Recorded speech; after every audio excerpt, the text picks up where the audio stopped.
Global માર્કેટ્સની updates જાણીએ સહયોગી નીરજ કંસારા પાસેથી। Neeraj, good morning. કઈ રીતે વૈશ્વિક બજારો તરફથી આજે સંકેતો છે? જી ગુડ મોર્નિંગ। અને આજના સંકેતો આપણને ઘણા નરમ મળતા દેખાઈ રહ્યા છે, કારણ કે જો ગઈકાલે ફેડની પોલિસી હતી અને ત્યારબાદ અમેરિકાના બજારોની અંદર આપણને ઘટાડો આવતો જોવા મળ્યો। ડાઉ જોન્સ એક સમયે લગભગ દિવસમાં 800 પોઈન્ટ સુધી ઘટી ગયો હતો, પરંતુ દિવસના અંતે લગભગ 500 પોઈન્ટ ઘટીને બંધ થતો જોવા મળ્યો। S&P 500 0.25%, નાસ્ડેક 0.25%થી થોડો વધારે ઘટીને બંધ થયો। મહત્વની વાત અહીંયાથી એ રહી કે 1994 બાદ પહેલી વખત એવું બન્યું છે કે ફેડની પોલિસીના દિવસે S&P 500 1%થી વધારે ઘટ્યો હોય, એટલે એના પર એક ખાસ ધ્યાન રાખવાનું છે। હવે ફેડના નિર્ણય પર આવીએ। વ્યાજદરોને લઈને તેમણે કોઈ ફેરફાર નથી કર્યા, વ્યાજદરો યથાવત રાખવાનો નિર્ણય કર્યો છે, એટલે જે 3.5% અને 4.5%ની રેન્જ છે એની અંદર જ આપણને આ વ્યાજદર યથાવત રહેતા દેખાશે।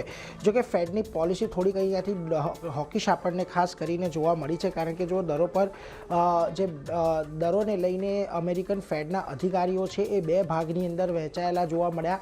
અડધા જેટલા અધિકારીઓ હતા કે જે લોકો એકવાર વ્યાજદર વધારવાના પક્ષમાં છે, જ્યારે બીજા અડધા જે અધિકારીઓ છે એવું કહી રહ્યા છે કે અત્યારે વ્યાજદર ન વધારવા જોઈએ, એટલે થોડોક મતમતાંતર ત્યાં જોવા મળ્યો। જો કે હજી પણ અહીંયા વર્ષના અંત સુધીમાં લગભગ 5% જેટલો વ્યાજદર વધે તેવી અપેક્ષા છે। કેવિન વોશે પણ વ્યાજદર અંગે કોઈ અનુમાન કે આગળ કઈ રીતે ફેડ કામ કરશે એ નથી આપણને આપતું જોવા મળ્યું। જે આની પહેલાંના ફેડ ગવર્નર હતા એમાં મોટેભાગે આ પ્રકારની સ્પષ્ટતા કરવામાં આવતી હતી। જોકે કેવિન વોશનું કહેવું છે કે મોંઘવારી ઘટાડવી અમારી પહેલી પ્રાથમિકતા છે, અને આ મુદ્દે તમામ સભ્યો એકમત હતા એવું પણ તેમણે અહીંયાથી ખાસ કરીને કહ્યું છે, એટલે એના પર પણ એક ફોકસ ખાસ કરીને રાખવાનું છે।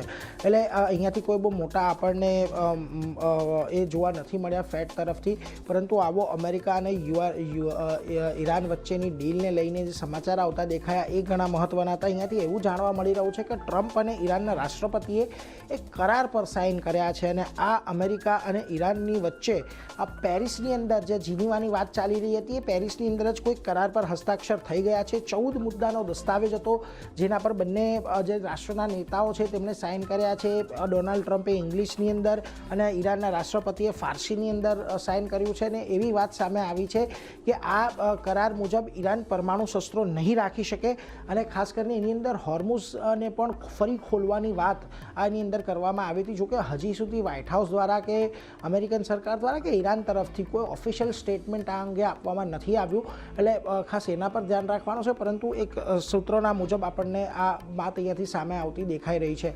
જોકે આ બધાની વચ્ચે ટ્રમ્પ અત્યારે ફ્રાન્સની અંદર છે, ત્યાંથી તેમણે નિવેદન આપ્યું। એમણે કહ્યું કે જો તણાવ અત્યારે આપણને જે વધ્યો છે એ કદાચ વધુ વધ્યો તો એ વિશ્વની અંદર એક મોટી આર્થિક મંદી આવી શકે। ઈરાને પણ મિસાઇલો રાખવી પડશે અને અન્ય દેશો પાસે પણ મિસાઇલો છે।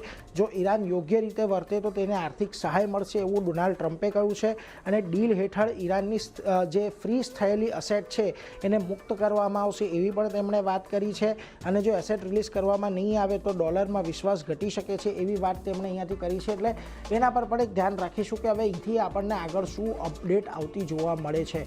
જોકે આ બધાની વચ્ચે તમે આજે એશિયાના બજારોની ઉપર આવો તો એશિયાના બજારોની અંદર પણ તમને કોઈ બહુ વધારે ઉત્સાહ સાથેના કામકાજ ખાસ કરીને જોવા નથી મળી રહ્યા।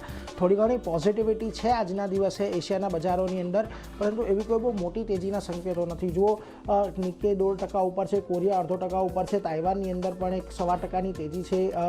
હેંગસેંગ, સ્ટ્રેટ ટાઇમ્સ અને શાંઘાઈની વાત કરી લઈએ તો ત્યાં પણ તમને કોઈ બહુ વધારે મોટી તેજીના સંકેતો ઇન્ફેક્ટ નથી મળી રહ્યા, એટલે એના પર એક ધ્યાન રાખવાનું છે। હવે આવો તમે ગિફ્ટ નિફ્ટીના સંકેતો પર, તો શરૂઆત થઈ જ્યારે આજે ગિફ્ટ નિફ્ટીની ત્યારે એક સારી મજબૂતીના સંકેતો હતા, પરંતુ ત્યાંથી ગિફ્ટ નિફ્ટી થોડુંક નીચે આવ્યું છે। જો 24,094નો ફ્યુચર સંકેત આપી રહ્યો છે, 24,069નું ગિફ્ટ નિફ્ટી કહી રહ્યું છે, એટલે 25 પોઈન્ટનો હજી ઘટાડો આજના દિવસે આપણને નિફ્ટી દર્શાવી શકે છે। એટલે 24,000ની ઉપર આવ્યા બાદ આજના દિવસે પણ બજાર થોડુંક કન્સોલિડેટ થાય ચાલની એવા સંકેતો અત્યારે ખાસ કરીને મળી રહ્યા છે। જી, તો આ બધા સંકેતો આજે માર્કેટ માટે બનતા જોઈ રહ્યા છીએ। નીરજ, આભાર આપનો આ સમગ્ર માહિતી માટે।